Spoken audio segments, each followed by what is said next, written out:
Justice League, the Snyder Cut. Now, let me give you guys a brief history on the whole Justice League situation. So, a number of years ago, Zack Snyder was doing the Justice League, and tragically, his daughter passed away from basically depression, suicide. So Zack Snyder stepped away from the project, but it wasn't just for those reasons. There has also been like tension between the studios wanting Snyder to do certain things. So between the studio like pressuring him, then his daughter commits suicide, Zack Snyder just had enough of it. So are the theories of it, but most of those are true. The studio is coming down on him, to make changes, and then on top of that, his daughter passes away. So it's very hard for him to deal with all that. So he left the project. And not only that, so then they bring Josh Whedon in to fix this movie that the studio wanted to get some changes done, try and make it like this big blockbuster. So they bring Josh Whedon in, who is, he's insanely good. He did those two Avengers movies. And not only that, at the same time while this was happening, there was a merger going on between AT&T and Warner Brothers. So Josh Whedon said, okay, I can make this movie work, but I'm going to need some more time. And the studio execs were pretty much like, no, you need to get it out this year. Now, it came out later on that the reason why the studio execs wanted that to come out that year was because the first of the following year, the new AT&T takes over. So these execs were worried about losing their job, and they get a bonus, depending on how well movies do. So they wanted to hurry up and rush Justice League right out, even though all this drama going on behind it, when it should have been pushed back. They said, nope, you got till the end of the year to get this movie out. And when it came out, I was like, yeah, I kind of like it. It's pretty good. So that's how this whole movie went down. And then rumors started going around that there was this fully done Zack Snyder movie, and it's just been waiting to be released, which was not the case at all. There was a cut of this movie, which the rumors for this have been true since I've heard about this. There was a 4-hour cut. He showed it to the execs. They didn't like it. And then that's when everything else went down between his daughter and the studios trying to make him like change some things. Obviously, Snyder was originally going to drop it down to, somewhere around like 2.5 hours to 3 hours. But, it never got to that point. So then comes, you've got HBO Max, which approaches, they get permission from the studio to make this movie. And they're like, yeah, sure, okay, whatever, go for it. If you want to spend, that's their department. Like, if you want to spend money on that, go right ahead. And then this exec, I can't remember his name, he pretty much greenlit $70 million to finish this movie. That is a crap ton of money for a straight-to-VOD movie. Then after that, he shortly resigned after that announcement. So I'm wondering, I don't know if this is true or not, but I'm wondering if that had something to do with him leaving his job. Like, they were pretty much like peeved that, he gave him that much money to finish this movie. Now, however, though, despite the fact that this is a 4-hour movie, there are definitely some parts that can be cut out of this movie. Now, I enjoyed almost every bit of this movie. And you know what? After it ended, when the first Justice League movie came out with the Josh Whedon version, was not good. What I mean by that is, I didn't really care to see what happens next. I was like, okay, cool, that was a Justice League movie. That was pretty fun. Okay, cool.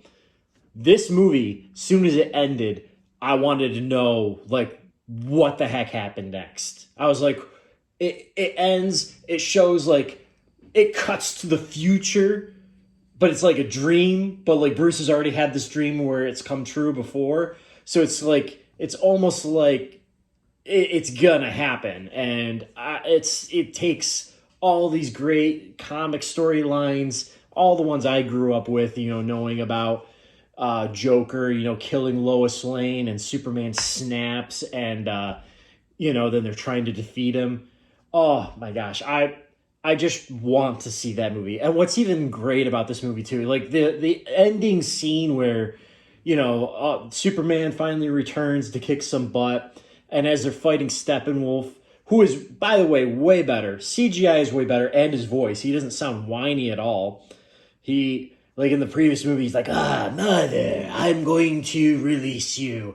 And you're like, what do you mean, mother? Like, the original Justice League, things kept happening in it, and you had no idea why, like, things were being said a certain way. It was because they literally cropped down Zack Snyder's vision and tried to make it fit their own version, which just did not work for that story. Which, in this version, everything finally makes sense. And I'll tell you what, I can't believe... So there's something called this Directors Guild of America, and they decide who gets credit of director in a movie.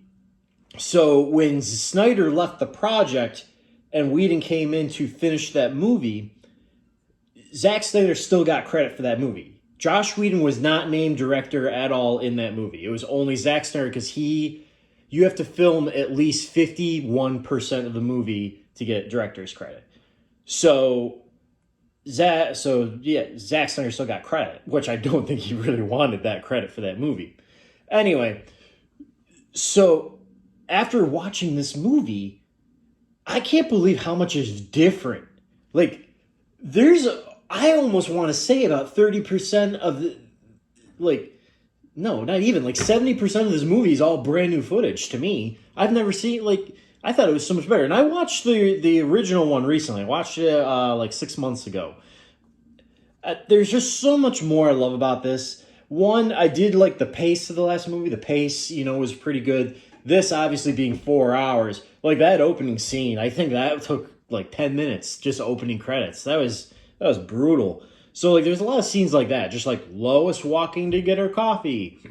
They like shoot literally like 4 minutes of Lois walking to get coffee. Just certain scenes like that. I'm like, come on, you can cut this down. Okay, she gets up, boom, you cut. She's getting coffee. You don't need to show her get up, get her things together, walk out the door, go get coffee, go talk to a police officer for a few minutes, and then go to, Superman's grave. Like, you don't need to do that.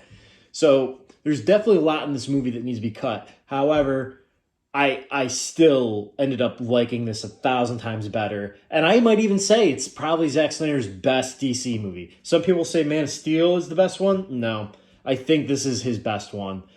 Just all the characters in it. This definitely works better. So the way they were originally shooting this version was they were going to cut this up into episodes. So originally it would be like the first hour would be an episode, and then next week they would release another episode, and the week after that they would release another episode. But you can tell they changed their mind on that. I don't know why, and this is all cut up that way too. Like it'll literally, like, when the part ends, it'll be like end of part 1, part 2, and then it has a caption. Things like that, words of the father, just like certain things like that, which I found very weird. And another thing I did not like about this movie is the aspect ratio. They brought it down to 4.3 aspect ratio or something like that. Very distracting to me, because I feel like this movie should be full widescreen. It felt like, you're like your TV box is what it felt like for a blockbuster movie. That was very strange to me.